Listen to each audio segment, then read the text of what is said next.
జై శ్రీరామ్.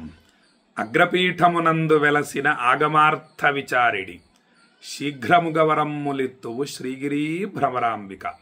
చల్లని తల్లి భ్రమరాంబ తల్లి అగ్రపీఠమునందు వెలసిందంటే అలా చూడండి, ఒక సింహాసనం వేసుకొని కూర్చొని ఉందా అన్నట్లు ఉంటుంది. పైన మలయం దర్శించి మనం మెట్లెక్కి పైకి వెళ్తాం భ్రమరాంబ తల్లి దర్శనం కోసం. అలా కనిపిస్తూ ఉంటుంది తల్లి, అద్భుతంగా ఉంటుంది. ఆ ధ్వజస్తంభం, ఆ గోపురం, ఆ సింహవాహనం, ఆ తల్లి లోపల చక్కని తల్లి భ్రమరాంబ తల్లి అలా కనిపిస్తూ ఉంటుంది. ముందర ఆదిశంకర్లు ప్రతిష్ఠించిన శ్రీచక్రం, ఆ తల్లి పైన కూర్చొని మల్లికార్జున స్వామిని సేవిస్తోంది. శివలింగాలు చూడండి, మనకు స్వామి కరుణా సముద్రుడు. అదే కాశీలో మొత్తం శివలింగాలన్నీ ఒక చిన్న గుంటలో ఉంటాయి. ఎందుకు అంటే మనం చూడండి, మనకు అభిషేకించడానికి అసలు చేయి నొప్పి పుట్టదు. మొత్తం నమ్మకం మొత్తం కూడా అయ్యే వరకు స్వామికి సంతత ధార అంటే ఆ అభిషేక జలం, మనం ఒక శృంగి అంటారు, ఆ శృంగి పట్టుకొని అందులో నీళ్లు పోస్తూ ఉంటారు. ఆ నీళ్లు వెళ్ళి స్వామి మీద పడుతూ ఉండాలి. అది ఆగకూడదు నమ్మకం అయ్యే వరకు కూడా. రుద్రం మహాశక్తివంతమైంది. మన కాశీలో మీకు రుద్ర హోమం చేసి మీకు మొత్తం రుద్రహోమం వీడియో పంపించా మొట్టమొదటిసారి. మీరు మరి చూశారో లేదో తెలియదు, సామాన్యమైనటువంటి విషయం కాదు. అలాగే లింగోద్భవ సమయంలో చేసినటువంటి రుద్రాభిషేక పూజ మొత్తం కూడా మీకు వీడియో పంపించాను. అంటే ఆ తర్వాత ఇంకా పూజ చేయడం జరిగింది, కానీ ఆ నమ్మకం, రుద్ర మహామంత్రాలు మొత్తం మీరు వినాలి అన్న భావనతో మొత్తం నమ్మకాన్ని, రుద్రాన్ని మొత్తం కూడా మీకు పంపించాను. కాబట్టి అలా సంతత ధారగా పరమేశ్వరుణ్ణి సేవించడానికి అనుకూలంగా ఉంటాయి శివలింగాలు. ఇప్పుడు ఆ నమ్మకం మొత్తం అవ్వాలి అంటే కనీసం పావు గంట నుంచి 20 నిమిషాలు పడుతుంది.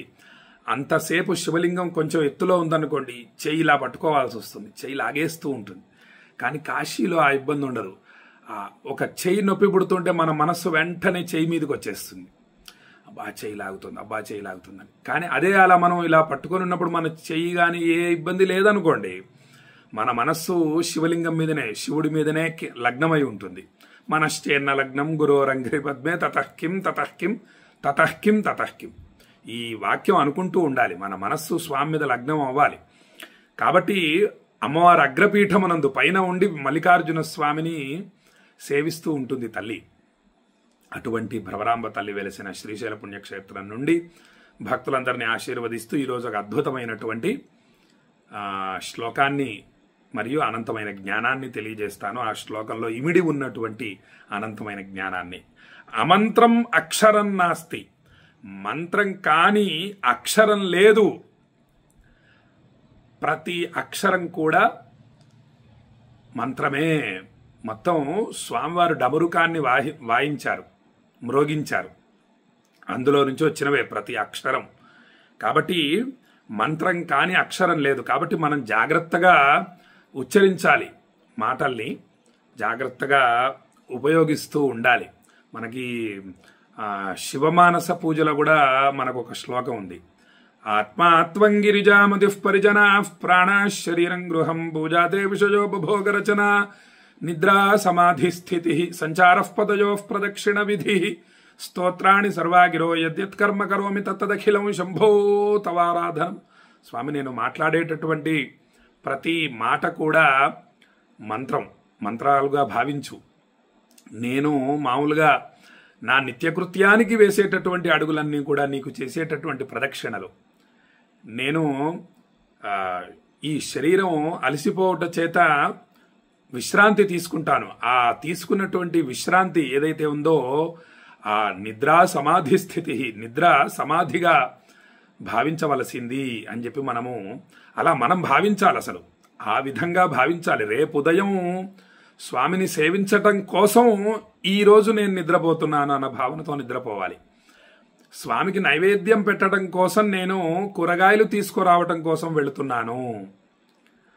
స్వామికి నైవేద్యం పెట్టడం కోసం నేను బియ్యము, పప్పులు, ఉప్పులు తీసుకురావటం కోసం వెళుతున్నాను.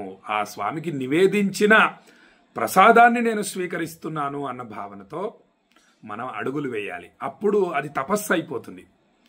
4 రూపాయలు వస్తేనే నేను ఇవన్నీ కొనగలుగుతాను, కాబట్టి నేను ఉద్యోగానికి వెళుతున్నాను. ఇవి కొంటేనే నేను స్వామికి నైవేద్యం పెట్టగలను, కాబట్టి అన్న భావనతో ఉద్యోగానికి వెళ్ళాలి. ఇలా ప్రతి పనిలోనూ శివారాధనని మనము చూడాలి. కాబట్టి అమంత్రం అక్షరం నాస్తి, ప్రతి మంత్రం కూడా అక్షరమే, మంత్రం కాని అక్షరం లేదు. నాస్తి మూలం అనౌషధం, ఔషధం కాని చెట్టు వేరు లేదు. శ్రీశైలంలో అనేక వనమూలికలు ఉన్నాయి. శ్రీశైలం సామాన్యమైన పుణ్యక్షేత్రం కాదు, అద్భుతమైనటువంటి పుణ్యక్షేత్రం. హైదరాబాద్కి వెళితే వెండి చెంబు, మామూలుగా పూజ చేసుకునే వెండి చెంబు ఉంటుంది నాది, అది నల్లగా అయిపోతుంది. అసలు వెండిదంటే దాన్ని ఎవరు నమ్మరు. దాన్ని రోడ్డు మీద పడేసినా ఏదో పిచ్చి చెంబుదు అని ఎవరు దాన్ని తీసుకెళ్లరు. అలా నల్లగా అయిపోతుంది. మళ్ళీ శ్రీశైలం వచ్చి దాన్ని చక్కగా శుభ్రం చేసుకున్నానంటే అది నల్లపడదు. తెల్లగా వెండి చెంబు ఎలా ఉండాలో అలా ఉంటుంది.